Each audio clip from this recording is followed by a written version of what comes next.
നമുക്ക് കിരണിന്റെയും കല്യാണിയുടെയും അടുത്ത ആഴ്ചയിലെ നല്ലൊരു വിശേഷം കേട്ടാലോ.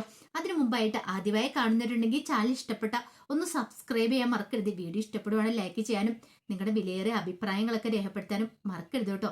അപ്പൊ നമുക്ക് നേരെ വിശേഷത്തിലേക്ക് പോയാലോ. അങ്ങനെ കഴിഞ്ഞ ദിവസം നമ്മൾ കണ്ടു, ഒടുവില് കല്യാണിയും കിരണും താരയുടെ വീട്ടിലേക്ക് വരുക. അവരുടെ വരവോടുകൂടി താര ആകപ്പാടെ ഞെട്ടിപ്പകച്ചുപോയി. വേറൊന്നും കൊണ്ടല്ല, അവിടെ സരയുമുണ്ട്. സരുവിനെ കണ്ട പ്ലാനുകളെല്ലാം പൊളിയും.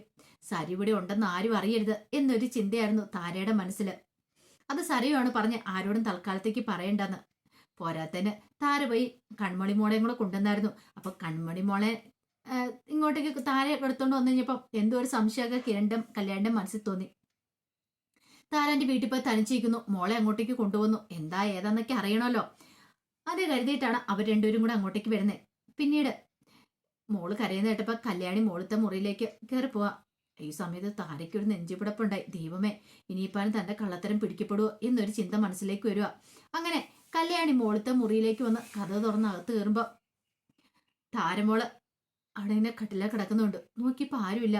പെട്ടെന്ന് കല്യാണി ഓർത്ത് മോളെ തനിച്ചാക്കിയിട്ട് എന്താണെങ്കിലും ആന്റി അവിടെ താഴെ ഇരിക്കില്ല, അപ്പൊ ആരോ ഉണ്ട് ഇവിടെ. അപ്പോഴേക്കും കിരണം കൂടെ അങ്ങോട്ടേക്ക് കയറി ചെല്ലുവാണ്. കിരണം കൂടെ പോയി കഴിഞ്ഞപ്പോ താര പെട്ടെന്ന് മുകളിലേക്ക് കയറിപ്പോയി. താരയ്ക്ക് മനസ്സിലായി പണി പാളൂന്നുള്ള കാര്യം. ഈ സമയത്ത് ബാത്റൂമിൽ വെള്ളം വീഴുന്ന ശബ്ദം കേട്ടു. കല്യാണിക്ക് മനസ്സിലായി ബാത്റൂമിൽ ആരോ ഉണ്ടെന്ന്. കല്യാണി അവിടെ നിന്നു. പിന്നീട് സരു കതക് തുറന്നങ്ങ് ഇറങ്ങി വരുവാണ്. ഇവരെ കണ്ടു കഴിഞ്ഞപ്പോ സരു ഒരു നിമിഷം ഞെട്ടി. സരു അങ്ങോട്ട് പോയ സമയത്താണ് കുഞ്ഞു കിടന്ന് കരഞ്ഞത്. സരുവിന് കിരണിനെയും കല്യാണിയെ എല്ലാരും കൂടെ കണ്ടു കഴിഞ്ഞപ്പോ സരു ഒട്ടും പ്രതീക്ഷിച്ചില്ല. ഈ സമയത്ത് കല്യാണി ചോദിച്ചു, സരു നീ ഇവിടെ ഉണ്ടായിരുന്നോ? പെട്ടെന്ന് സരു ഒന്നും മിണ്ടാതെ താരയെ നോക്കുവാണ്. ഈ സമയത്ത് താര പറഞ്ഞു, അല്ല അത് പിന്നെ മോളെ ഞാന്. കിരൺ ചോദിച്ചു, അല്ല സരു നീ ഇവിടെ ഉണ്ടായിട്ടാണോ നീ കള്ളത്തരങ്ങളൊക്കെ പറഞ്ഞേ? എന്നാലും ഇത് വേണ്ടിയിരുന്നില്ല. നീ നിന്റെ അമ്മയോടും അത് മാത്രമല്ല എല്ലാവരോടും എന്തൊക്കെയാ പറഞ്ഞിരിക്കുന്നേ. നീ പറഞ്ഞില്ല, പക്ഷെ നിന്നെ കാണാതെ വന്നിപ്പോ അവരൊക്കെ എത്രമാത്രം ടെൻഷൻ അടിച്ചെന്നറിയാവോ? നീ എവിടെയാ പോയത്, എങ്ങോട്ടാ പോയതെന്ന് അറിയത്തില്ലാതെ എല്ലാരും നല്ല ടെൻഷനിലിരിക്കുക. ഇപ്പൊ എന്റെ അച്ഛനും അമ്മയാണെങ്കിലും ശരി, അവർക്ക് നല്ല ടെൻഷൻ ഉണ്ട്. നീ എന്താ ആരോടും ഒരു വാക്ക് പോലും പറയാതെ ഇവിടെ കയറി ഒളിച്ചിരിക്കുന്നേ? പിന്നീട് താരയുടെ നേരെ നോക്കി ചോദിച്ചു, അല്ല ആന്റിക്ക് അറിയാവുന്ന കാര്യമില്ലായിരുന്നോ അവരെത്രമാത്രം ടെൻഷൻ അടിക്കുന്നുണ്ടെന്ന്? എന്നിട്ടെന്താ ആന്റി പോലും ഒരു വാക്ക് പറയാതിരുന്നേ? താര പറഞ്ഞു, അത് പിന്നെ മോനെ ഞാന്. ഓഹോ, ആന്റിക്ക് ഇപ്പം മോളെ കിട്ടിക്കഴിഞ്ഞപ്പോ പഴയ കാര്യങ്ങളൊക്കെ ആന്റി മറന്നോ? ഞങ്ങളെ ആരെയും വേണ്ടാതായോ? ഞങ്ങളുടെ വേദനകൾക്ക് ഒരു വിലയില്ലാതായോ? അപ്പോഴേക്കും താര പറഞ്ഞു, അയ്യോ മോനെ അങ്ങനെ പറയരുത്.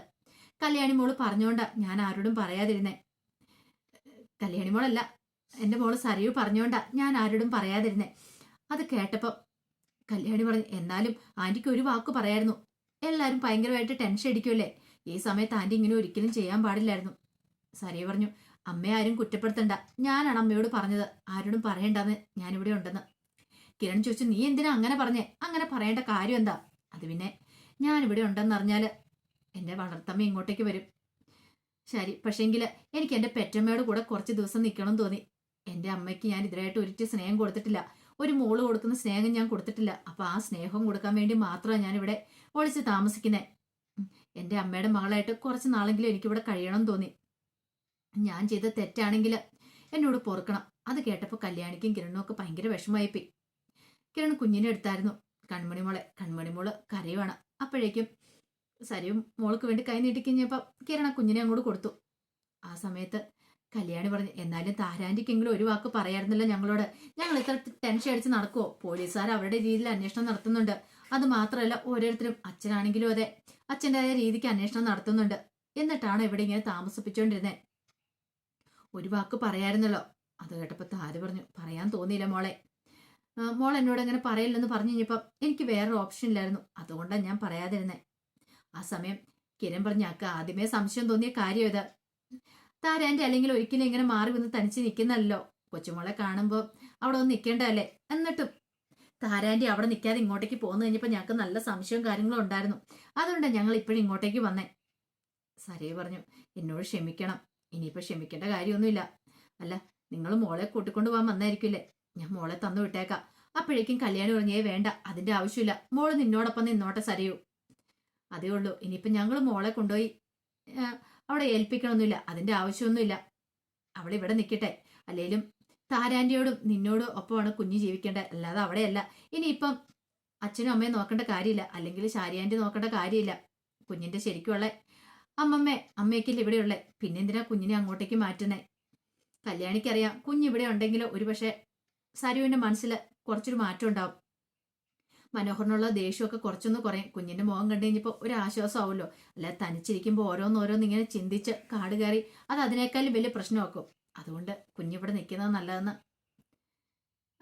കല്യാണിക്കും തോന്നുക. പിന്നീട് കല്യാണി കിരണിനെ മാറ്റി വിളിച്ചിട്ട് പോയി കാര്യങ്ങൾ പറയുക. അത് കേട്ടപ്പോൾ കിരൺ പറഞ്ഞു, അങ്ങനെയാണെങ്കിൽ ഇവിടെ നിൽക്കട്ടെ, അതിനകത്ത് ഇപ്പം നമുക്ക് എതിർപ്പും കാര്യങ്ങളൊന്നും ഇല്ലോ, ജീവനോടെ ഉണ്ടെന്ന് അറിഞ്ഞാൽ മാത്രം മതിയായിരുന്നു.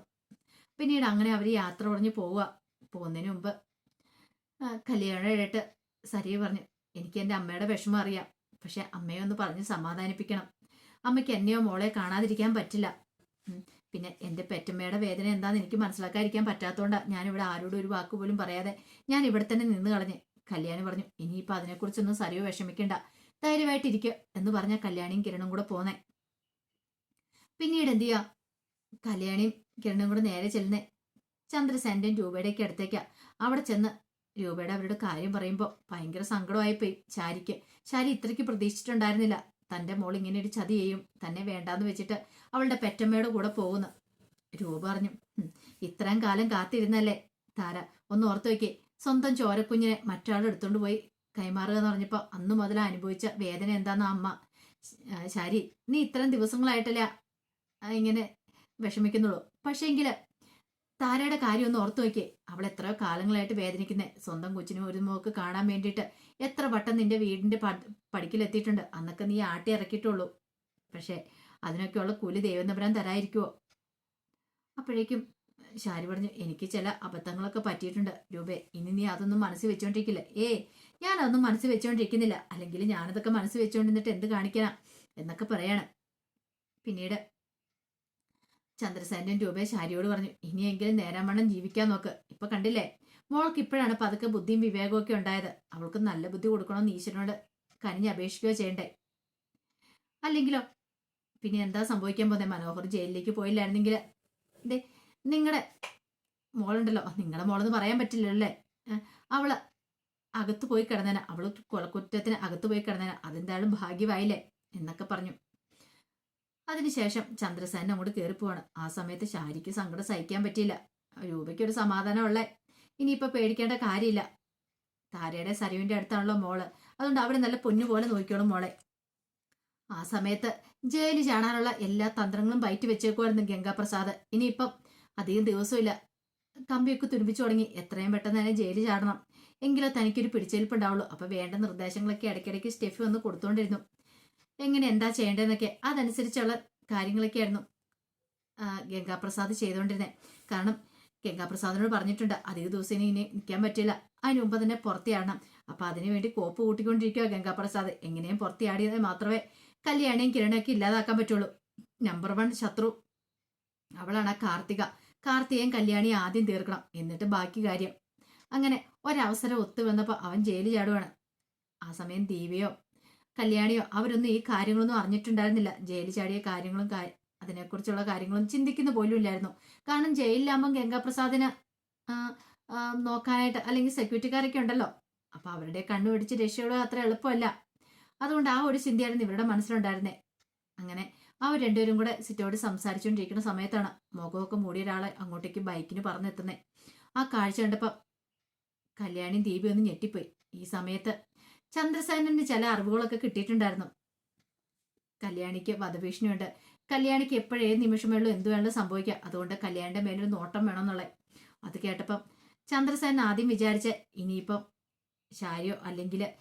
ശാരി അല്ലെങ്കിൽ സരിയും ആരെങ്കിലും കൊട്ടേഷൻ കൊടുത്താണോ. അത് നേരിട്ട് ഇന്ന് ശാരിയോട് ചോദിക്കുന്നുണ്ട്, നിന്റെ മോളെങ്ങാനും കല്യാണി മോളെ ഇല്ലാതാക്കാണ്ട് വല്ല കൊട്ടേഷൻ കൊടുത്തിട്ടുണ്ടോ?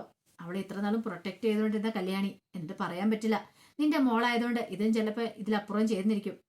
അപ്പോഴേക്കും പറഞ്ഞു, അങ്ങനെ ഒരിക്കലും ഇല്ല, ഞാൻ അങ്ങനെ ചെയ്തിട്ടില്ലെന്ന് ശാരി പറയാണ്. പക്ഷെ വിശ്വസിക്കാൻ പറ്റില്ല, കാരണം നീ ആയതുകൊണ്ട് എനിക്കൊരു വിശ്വാസമില്ല എന്നൊക്കെ ചന്ദ്രസേനും പറയുന്നുണ്ട്. പക്ഷേ എങ്കിൽ ശാരി പറഞ്ഞു, എനിക്കിനി എൻ്റെ ആവശ്യമില്ല, ഞാനത് ഒരിക്കലും ചെയ്യാനും പോകുന്നില്ല, നിങ്ങൾ എന്നെ സൂക്ഷിക്കണ്ട. കാരണം ഞാനൊരിക്കലും അങ്ങനെ ചെയ്യില്ലെന്ന് എനിക്ക് 100% ഇപ്പോൾ ഉറപ്പുണ്ട്. ഞാൻ എൻ്റെ ഈ കുറഞ്ഞ കാലം കൊണ്ട് ഞാൻ കുറേ കാര്യങ്ങൾ പഠിച്ചെടുത്തു. മുമ്പത്തെ ശാരി ആയിരുന്നെങ്കിൽ നിങ്ങൾ ഉപദ്രവിച്ചാണ്. പക്ഷെ ഇപ്പൊ നിങ്ങൾ ആ കാര്യത്തിൽ പേടിക്കണ്ട. ഞാനോ അല്ലെങ്കിൽ എൻ്റെ ഭർത്താവോ എൻ്റെ മോളോ ആരും ഇനിയിപ്പോ കല്യാണിക്കും കിരണിനെ നേരെ തിരിയത്തില്ല എന്നൊക്കെ പറയാം. പക്ഷേങ്കിൽ അവരുടെയൊക്കെ പ്രതീക്ഷകളൊക്കെ തകർത്തുകൊണ്ട് ഒരു മുഖംമൂടി ധരിച്ച ആള് കല്യാണിയുടെ വീട്ടിലേക്ക് വരുവാണ്. ആ സമയത്ത് കല്യാണിക്കോ കിരണിനോ അല്ലെങ്കിൽ ദീപയ്ക്കോ ഒന്നും അറിയത്തുണ്ടായിരുന്നില്ല. ദീപയും കല്യാണും കൂടെ സിറ്റ് അവിടെ സംസാരിച്ചുകൊണ്ടിരിക്കുന്ന സമയത്ത് മുഖംമൂടി ധരിച്ച ഒരാള് ബൈക്കിന് വന്നും കൂടെ ഇറങ്ങുവാണ്. ഇനിയിപ്പോ ഗംഗാപ്രസാദ് ജയിലിൽ ചാടി വന്ന് കല്യാണിയെ തീർക്കാൻ വന്നാണെന്നും പറയാൻ പറ്റില്ല. അപ്പൊ അതിന്റെ വിശേഷങ്ങളൊക്കെ ആണെന്ന്. അങ്ങനെ എന്തെങ്കിലും സംഭവിച്ചിട്ടുണ്ടെങ്കിൽ കിരൺ വെറുതെ ഇരിക്കില്ലോ. ഉപദ്രവിക്കാൻ വന്നാലും ആ സെക്കൻഡിൽ തന്നെ കിരൺ വന്നിരിക്കും. അപ്പൊ അതിന്റെ വിശേഷങ്ങൾക്കായി നമുക്ക് എല്ലാവർക്കും കാത്തിരിക്കാട്ടോ. ഒരിക്കൽ കൂടി എല്ലാവർക്കും ശുഭരാത്രി നേർന്നുകൊണ്ട് നിർത്തുന്നു.